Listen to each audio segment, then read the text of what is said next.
खुलुमबाय आं सिबिरानि ब्रह्म गोजोन फुंबिलिनि बयनिसिमबो गाहाम हामलायनायखौ जासिहरनाय थाबाय नोंथांमोननि थाखाय आं माखासे खौरां लानानै फैबावबाय अन्नानै भिडिअखौ जोबजासिम नायलांदो डक्टर हेमन्त बिश्व शर्मा बिथाङा दिनै सानजौफुनि 12 रिंगायाव गुवाहाटीनि श्रीमन्त शंकरदेव कलाक्षेत्रआव चीफ मिनिस्टारनि समायखिराखौ लागोन आसाम विधानसभा बिसायख'थियाव मित्रजोटनिफ्राय देरहासार जानो हानाय माखासे एमएलएफोरा मन्त्रिनि बिबान मोननो हागौ जाय बिथांमोनहा मन्त्रिनि बिबान मोनगोन होननानै बांसिनै सावरायजादों बिथांमोननि मुंफोरा फारियै बिजेपिनिफ्राय रन्जित कुमार दास बिश्वजित दैमारी जयन्त माल्ला बरुवा पीयूष हाजरिका हितेन्द्र नाथ गोस्वामी चन्द्रमोहन पाटवारी सिद्धार्थ भट्टाचार्य आरो अजन्ता नेउग एजिपिनिफ्राय खमैबो 3 मन्त्रिनि बिबान मोननो हागौ मुंफोरा फारियै अतुल बरा केशव महन्त आरो रमेन्द्र नारायण कलिता आरो इउपिपिएलनिफ्राय 2 मन्त्रिनि बिबान मोननो हागौ मुंफोरा फारियै लरेन्स इस्लारि आरो गोविन्द चन्द्र बसुमतारी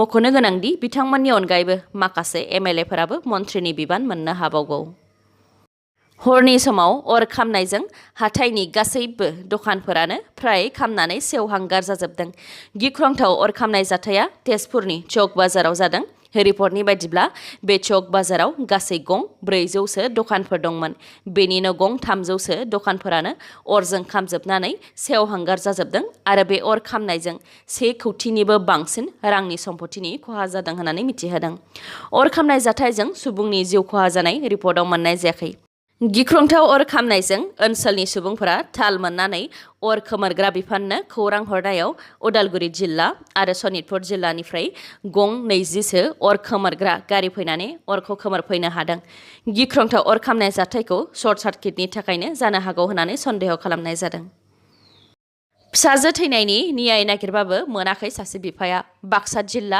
सिमला पुलिस थानानि सिङाव थानाय जाराबारि आलिगुरि गामिनि थागिबि रुंसारि नीलिमा बर' बिथांनि थैनायनि गुबै जाहोनखौ मोननो थाखाय मेंनो गोनां जादों बिथांनि बिफाया मख'नो गोनांदि जाला पुलिस थानानि बेन्दोङाव थानाय जाराबारि आलिगुरि गामिनि थागिबि अक्षय बर'जों जुलि जादोंमोन रुंसारि नीलिमा बर'आ थांनाय 15 एप्रिलाव रुंसारि नीलिमा बर'आ गावनि बिनानाव सोरजिला बर'जों फनाव रायज्लायखांनायनि उनावनो रुंसारि नीलिमा बर'नि फासि नांनानै थैनायनि खौरां मोनदोंमोन नीलिमा बर'नि नखरनि सुबुंफोरा बे जाथायखौ बुथारनायनि सन्देह खालामदोंमोन नीलिमा बर'नि नखरनि सुबुंफोरा आरो थार बिजिरनाय नागिरनो थाखाय गोथै देहाखौ पस्टमर्टेम खालामनायनि मुङाव जाला पुलिस थानानि एसआइ शरद चन्द्र बर'नो 4,000 रां होदोंमोन बेनि उनाव पस्टमर्टेम खालामनो गोथै सोलेरखौ बाक्सा जिल्ला मसलपुरनि डक्टर रवि बर' सिभिल हस्पिटालसिम लाबोनाय जादोंमोन बेयावबो पस्टमर्टेमनि मुङाव हस्पिटालनि डक्टर लक्ष्मीकान्त टेरना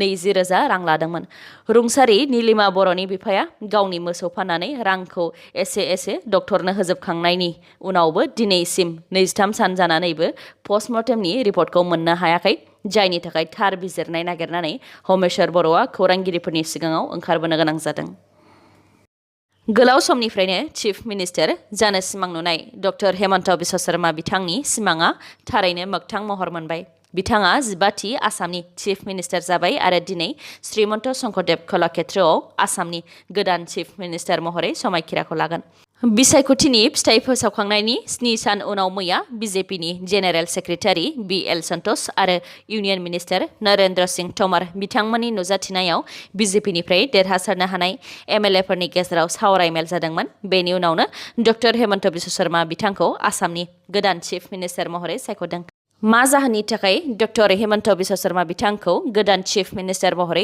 सायख'नाय जादों बेनि सोमोन्दै इउनियन मिनिस्टार नरेन्द्र सिंह तोमर बिथाङा माखासे खोथा बुंथिदों थांनाय बोसोरफोराव डक्टर हेमन्त बिश्व शर्माया बिजेपिनि जानानै गोख्रों खामानि मावबोदों जायनि थाखाय बिथांखौ चीफ मिनिस्टार महरै सायख'नाय जादों बिथां नरेन्द्र सिंह तोमरनि अनगायैबो बिजेपिनि दैदेनगिरिफोरा सावरायनाय बायदिब्ला आसामजों लोगोसे सा सानजा भारत एबा नर्थ इस्टआवनो बिजेपि राजखान्थि हान्जाखौ गोख्रों खालामनाय एबा बिजेपि राजखान्थि हान्जाखौ गोसारहोनायाव डक्टर हेमन्त बिश्व शर्मा बिथांनि गोबां आखाइ दं बिनि अनगायैबो थांनाय 2016 मायथाइ आरो 2021 मायथाइयाव आसाम विधानसभा बिसायख'थियाव बिजेपिखौ देरहासार होनायाव बिथांनि मैखोम आखाइ दङ आरो 3 बोसोर उनाव जानो गोनां लकसभा बिसायख'थिनि थाखाय सासे गोख्रों दैदेनगिरिनि गोनांथि जाय मिरुआव बिजेपिखौ देरहासार खालामनायाव मदद होनो हायो। बिजेपि हान्जानि जानानै डक्टर हेमन्त बिश्व शर्माया जेब्लाबो सासे गोख्रों दैदेनगिरि महरै खामानि मावबोनायनि थाखायनो बिथांखौ चिफ मिनिस्टार महरै सायख'दों। बेफोरनि अनगायैबो थांनाय समफोराव आसामाव खानि हेंथायै आसामनि रायजोफोरा गोबां बिजेपिनि हेंथायै सोमावसारदोंमोन। अब्लाबो बिधानसभा बिसायख'थियाव बिजेपिया देरहासारनो हादों आरो थांनाय बोसोराव कभिड-19नि थासारिखौ सामलायनायावबो डक्टर हेमन्त बिश्व शर्मा बिथाङा भारत नाङैनो सावरायजादों, जायनि थाखाय सर्बानन्द सन'वाल बिथाङा जाख्ल'नाय गैयै क्लिन पलिटिशियान जासेयावबो डक्टर हेमन्त बिश्व शर्माखौ आसामनि चिफ मिनिस्टार महरै सायख'दों। मख'नो गोनांदि डक्टर हेमन्त बिश्व शर्मा बिथाङा सिगां आसुनि सासे मावथिमोन। बेनि उनाव कंग्रेस राजखान्थि हान्जायाव हाबफैदोंमोन। बेनि उनाव बिथाङा बिजेपि राजखान्थि हान्जायाव आखाइ हमफैदों। कार्बि आंलं पुलिसआ 3 गान्दा सिखारिजों लोगोसे गोबां हाथियार हमनो हादों। हमजानाय 3 सिखारिनि मुङा फारियै उइलसन टेरन, 34 बोसोर बैसोनि, देरेसां रेंमा, 36 बोसोर बैसोनि आरो आलु रेंमा, 29 बोसोर बैसोनि। कार्बि आंलं पुलिसआ बिसोरनिफ्राय गंनै AK-47 राइफल, गंनै AK-47 राइफलनि मेगजिन, AK-47 राइफलनि गर 30 गोथां गुलि, गंनै टर्च, बेगफोर आरो माखासे आगजुफोर। बे जाथायाव सोरबाफोर सोमोन्दो थाबावनो हागौ साननानै पुलिसआ दा नायबिजिरनाय खामानिखौ मावबोगासिनो दङ। कंग्रेसनिफ्राय देरहासार जानो हानाय MLAआ एरेस्ट जानो हागौ। रहानि कंग्रेसनि MLA शशिकान्त दासजों लोगोसे 20सो कंग्रेसनि मददगिरिफोरा कंग्रेसनिनो सासे दैदेनगिरि दीप दासखौ बुनानै गाज्रियैनो जोखोम खालामदों।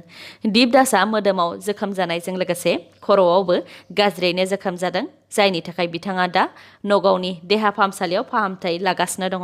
बे जाथायखौ लानानै कंग्रेसनि दैदेनगिरि दीप दासआ रहानि कंग्रेसनि MLA शशिकान्त दासजों लोगोसे 20 कंग्रेसनि मददगिरिफोरनि हेंथायै रहा पुलिस थानायाव FIR होदों आरो बे केसनि सायाव बिथा खालामनानैनो रहा पुलिसआ दासिम 5 कंग्रेसनि मददगिरिफोरखौ एरेस्टबो खालामबाय। भारतआव आबुङै लकडाउन होनो थाखाय भारत सरकारखौ खावलायदों इन्डियान मेडिकेल एस'सिएशन IMA। IMAआ फोरमायथिनाय बायदिब्ला भारत सरकारा कर'ना भाइरासनि गोसारनायखौ होबथानो थाखाय जेबो गोख्रों थांखि लायाखै, जायनि थाखाय भारतआव सानफ्रोमबो 4 लाखनि बांसिन कभिड-19 पजिटिभ केस मोनगासिनो दङ। भारत हादराव कर'ना भाइरासनि नैथि खोलोबनि गोसारनायखौ नोजोर होनानै भारतआव आबुं लकडाउन होनो थाखाय Indian Medical Association IMA, Supreme Court आरो गुबुन हादरनिफ्रायबो भारत सरकारखौ बोसोन होदों। नाथाय भारत सरकारा बेफोरनि फारसे जेबो खोमा होआखै एबा कभिड-19नि गोसारनायखौ होबथानायाव सांग्रां जायाखै होननानै बुंथिदों इन्डियान मेडिकेल एस'सिएशन IMAआ। बेनिखायनो फिन IMAआ इउनियन हेल्थ मिनिस्ट्रिनो गांसे लाइजाम हरदों आरो लाइजामनि गेजेरजों कभिड-19नि सायाव सांग्रां जानो सरकारखौ खावलायहरदों आरो आबुङै भारतआव लकडाउन होनो थाखायबो बोसोन होदों। मख'नो गोनांदि भारतआव थांनाय 24 घन्टायाव 4,03,738नि देहायाव कभिड-19 पजिटिभ केस मोनदों आरो थैनायनि सुबुं अनजिमाया 4,092। बेनि अनगायैबो आसामाव मैया सानसेयाव 36,135नि देहायाव कभिड-19 टेस्ट खालामनाय जादोंमोन। बेनि मादावनो 3,299नि देहायाव कभिड-19 पजिटिभ केस मोननाय जादों आरो मैया सानसेयाव आसामाव गासै 48 सुबुंनि जिउ खहा जादों। मोनसे गिदिर खहा जानायनिफ्राय रैखा मोननो हादों भारत हादरा।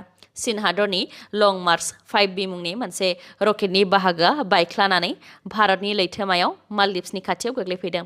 चीन हादरनि सामलायनो हायैयाव लं मार्च 5B मुंनि रकेटनि खमैबो 100 फुट गोलावनि मोनसे बाहागोआ रकेटनिफ्राय गुगानानै जोबोद गोख्रैथिजों बुहुम फारसे गोग्लैबोगासिनो दंमोन। साइन्टिस्टफोरा बे रकेटनि बाहागोखौ आमेरिकानि निउयर्क नङाब्ला माद्रिद सोहोराव गोग्लैगोन होननानै सन्देह खालामदोंमोन, नाथाय रकेटनिफ्राय गोग्लैबोनाय थुख्राया भारत लैथोमानि बिखायाव गोग्लैफैदों। मख'नो गोनांदि बे थुख्राया लैथोमायाव गोग्लैनायनि थाखाय भारत हादराव गिदिर खहा जानायनिफ्राय रैखा मोननो हादों। लैथोआव गोग्लैयालासे सुबुं थानाय जायगायाव गोग्लैयोमोनब्ला सुबुंनि जिउ खहा जानायजों लोगोसे गोबां खहा जानायनि आसा दंमोन। US स्पेस एजेन्सि नासाया चाइनानि सांग्रांथि गैयै खामानिखौ गोख्रों रावजों सोंखारिदों आरो उननि समाव जाहाथे बेबायदि जाथाया जाफिननो मोनला बेनि सायावबो चाइनाखौ सांग्रांथि होदों। आलफा उदखारि हान्जाफोर थाग्रा जायगायाव जानाय लोंनायनि आंखाल आरो रांनि आंखाल जानायनि थाखाय सारेन्डार जाबाय गंसे आलफा नखरा। सारेन्डार जानाय आलफानि मुङा सनित सुतिया बिथांनि बिसि संगीता सुटिया आरो बिथांमोननि फिसाज्ला अक्लान्त सुटिया। बिथांमोनहा नागालेन्डनि मन जिल्लानि म्यानमार सिमायाव 28 नं आसाम राइफलनि सिगाङाव सारेन्डार जाफैदों।